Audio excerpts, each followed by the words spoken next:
what's going on everybody? It's ETAPRIME back here again. Today we're going to be taking a look at Dbrand's kill switch case for the Steam Deck. Now you might be familiar with this, and we've actually taken a look at it on the channel before, but that was kind of version 1 that used magnets in the rear. And if you're familiar with the kill switch, you know they did run into a few issues with those magnets. Basically, this is how it goes. At the time, they were initially going to release the kill switch with the magnetic kickstand, and down the road they were going to offer some other magnetic accessories. They found out it affected the fan speed in certain Steam Deck models that used a certain fan. Now, I was able to use it with no issues whatsoever on my original Steam Deck, but I did test it on a newer Steam Deck I got, and sure enough, you could actually hear the fan slow down once you put it on. And I'm going to tell you right now, I've got a lot of use out of this case. It's been great. I've got kids and they've dropped this thing all over the place. This is the one that has the magnet in the rear. We've got that travel cover, so it does cover up those analog sticks. You're not going to mess those up. And I'll tell you, I will miss this magnet system. Now I can still use it on this older Steam Deck, but if I ever need to swap this fan out, I probably won't be able to find the fan that's not affected. But they've come up with a new design, and I've actually got it here along with a couple other accessories that they're going to be offering. Like the dock adapter. Now this was specifically designed for Valve's first-party Steam Deck dock, but I've actually had this work with other ones, and I'll show you that in a second. Comes with a USB Type-C extension, and we've got this little cradle here. So the Steam Deck, when it's in the kill switch case, will sit right in here, and this will sit inside of the dock. Unfortunately, I don't have the first-party Valve dock, but I do have a couple other ones, like one of my favorites here, the JS-AUX M.2 dock. This actually supports an M.2 drive, which does come in really handy in dock mode. And yeah, this dock adapter does work with it. So this is just going to sit right there, and when your Steam Deck is in that kill switch case, it just kind of fits right in there. Not an issue docking this thing. And this one actually does fit with the stock USB Type-C cable, but they've got this extension that comes along with it.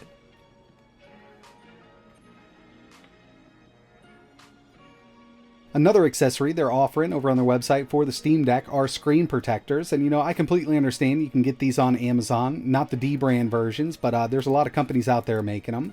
These are actually really great. They're glass screen protectors and they go on super easily. But the main claim to fame here for this video is the new kill switch. Now, one thing I'd like to mention here is they offer two different kits. So you can get the Essential kit, and they do have some really nice skins now. I actually really like this one here. Or you could go with the Switch Deck. $59.99 is going to get you the case, kickstand, and skin. The travel kit is going to include all of that, plus you get the stick grips and the travel cover. You can also add tempered glass right here. So it's definitely a bit more to get that travel cover, but I'm going to tell you, if you do move around a lot with this, it's definitely worth it. So we've got the full travel kit over here, and the skin that was included is the Switch Deck skin, but you know, just looking at it on this paper here, kind of giving off Avoid the Noid vibes. I know they were going for that, you know, Nintendo Switch look, and it'll probably look a lot better once it's installed on a Steam Deck, and I will do that by the end of the video. Looks like we also get a microfiber cloth, but the real meat and potatoes is the case and the travel cover. So obviously, this is the version with no magnets whatsoever. You don't have to worry about it with your Steam Deck. They've got a new locking mechanism back here for the kickstand, and they can still add accessories, but I will miss those magnets. But to tell you the truth, you know, if they wanted to add like a battery pack accessory to this, having a locking mechanism would be much more stable than a magnet. And, you know, I'm a huge fan of magnets, but I completely understand where they're coming from with this. So once you pull it off, they've got this little coded message here, and I actually thought it was pretty funny. And they've got every right to say something like this. I mean, the first iteration did cause them a lot of headaches. The case itself is made out of a harder rubber. It's very durable, super comfortable to hang on to, and if we look closely here, there's thousands and thousands of these microscopic ridges, so it's not going to slip out of your hands. And with the original one, I actually spent hours and hours playing with this thing, so you know, sweaty palms and everything like that, it's not going to be an issue. And since this is the travel kit, we also get these analog stick covers, or these analog stick caps. Got a nice grip to them, and they fit on there really nicely. The travel cover snaps right on the kill switch. It's not going to go anywhere once it's on here, and it's made out of a hard plastic. We've also got those raised analog stick areas, so if you do drop it on the front, it's not going to damage those. And yeah, down to the kill switch itself.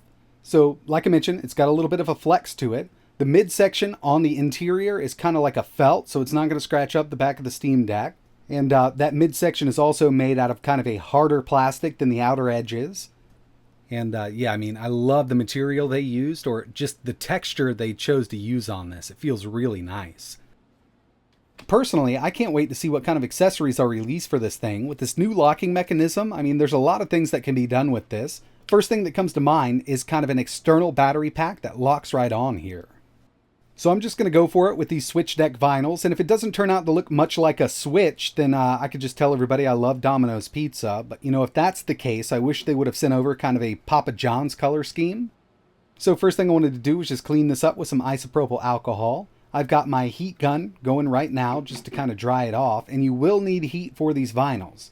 Definitely don't follow what I'm doing here. Check out their full tutorial over on their website. It's actually really easy to get this installed. But to do it properly, you'll need at least a hair dryer. So I'm just going to try to line this up. And doing it on camera not so close might not work out, but I think I can get it. I've done one of these before, and I've put on 2 vinyls so far for these Steam Decks, so it might work.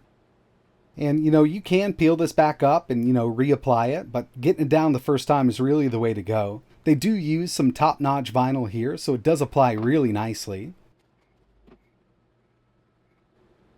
Put a little heat over here, and this is actually attached to my soldering station, so I've got full control over the temperature. I'm not going to get it too hot. Just kind of want to soften this up, and basically we're going to go around the top edge and get this on. So it actually came out really nicely. Now it's time for that trackpad, and this is kind of the easiest part. You just need to line it up and place it right down. But I'm going to go ahead and get that other side applied, and we'll see how it turned out. Alright, so to tell you the truth, it's definitely given off a Switch vibe here. Looks a lot better than I thought it was gonna. You might notice that it's not covering the full front, and that's because the kill switch itself actually covers that area, so we don't need vinyl there anyway. We're just going to slide it right down in here. And now from the top, we've got a little bit of flexibility with the case. Push those triggers in, make sure it gets up over there. And this does fit really nice and snug. I've tested a few silicone cases from Amazon, and you know, some of them did kind of slide right off. This one is definitely going to hang on.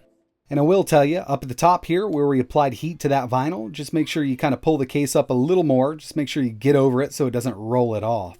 But yeah, I mean, it looks great in the case. Some people might not be into this look, and you know, I might just go ahead and swap this out later on, but for now, I'll leave it like it is. They do offer several different options, so if you do end up getting one of these, you've got a lot to choose from. And just a quick comparison between the old one and the new one. Basically, the same case with just a new locking mechanism. And by the way, the Steam Deck on the bottom is my main Steam Deck. I've got a couple modifications done to it, like the JSOX transparent rear shell with that new heat plate, and the extended rear buttons. And I didn't have any issues putting this case on it with those accessories already installed. So yeah, huge fan of the kill switch. I think Dbrand has done a great job with this one. I know it's a bit more expensive than some of the other cases on the market right now, but in my opinion, it is well worth it. And you know, if you're not feeling the switch deck skin, when you order this, you can just swap it out for something else over on their website. So, you know, if you're interested in learning more, maybe picking one up, I'll leave some links in the description. And if you've got any questions, let me know in the comments below. But that's it for this one. And like always, thanks for watching.